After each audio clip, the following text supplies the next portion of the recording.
Hi అండి, welcome back to కోకిలాస్ cookery.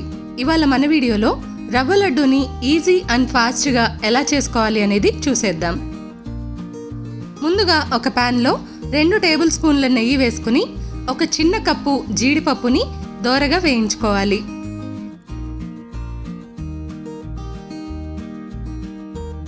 ఇలా జీడిపప్పు గోల్డెన్ కలర్లోకి వచ్చాక వీటిని పక్కకి తీసేసుకోవాలి.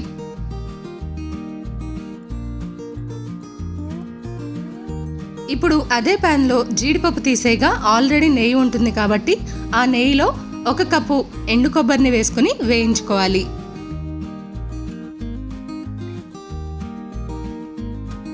ఈ ఎండు కొబ్బరిని ఇలా పొడి పొడిగా ఉండేదాకా వేయించుకుని పక్కకి తీసేసుకోవాలి.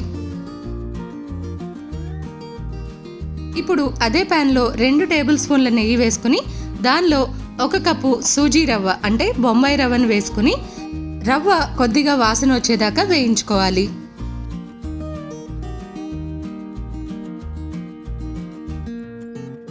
ఇలా రవ్వ అడుగంటకుండా అటు ఇటు తిప్పుకుంటూ ఉండాలి.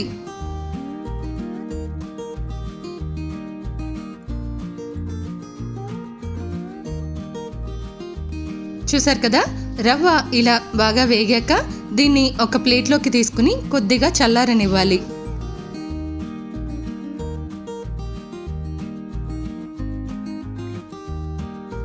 ఇప్పుడు దీనిలో ఆల్రెడీ వేయించుకున్న ఎండు కొబ్బరి పొడి వేసుకోవాలి.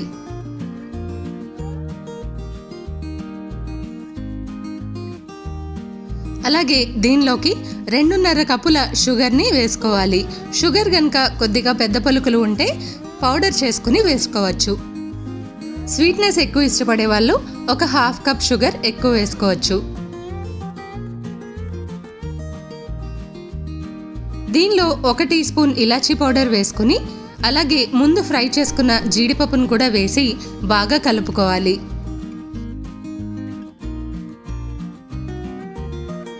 ఇలా షుగర్ పౌడర్, కొబ్బరి అలాగే రవ్వ బాగా మిక్స్ అయ్యేదాకా కలుపుకోవాలి.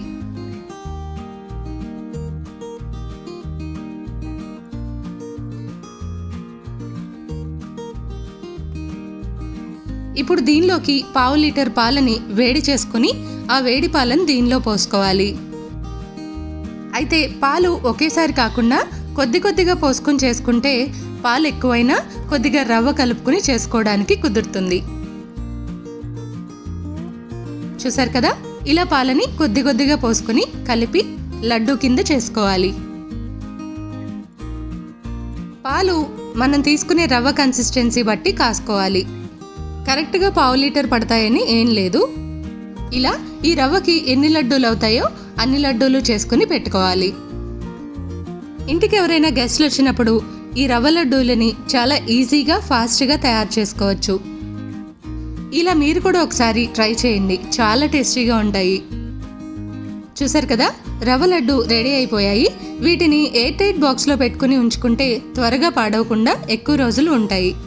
సో ఇదండి ఇవాల్టి మన రెసిపీ. మీరు కూడా ఒకసారి ట్రై చేసి ఎలా వచ్చిందో నాకు కామెంట్ సెక్షన్లో చెప్పండి. మీకు కనుక నా రెసిపీస్ నచ్చినట్టయితే ప్లీజ్ లైక్, షేర్, కామెంట్ చేసి సబ్స్క్రైబ్ చేసుకోవడం మర్చిపోకండి. అలాగే మీ ఫ్రెండ్స్ చేత కూడా సబ్స్క్రైబ్ చేయించండి. Thank you.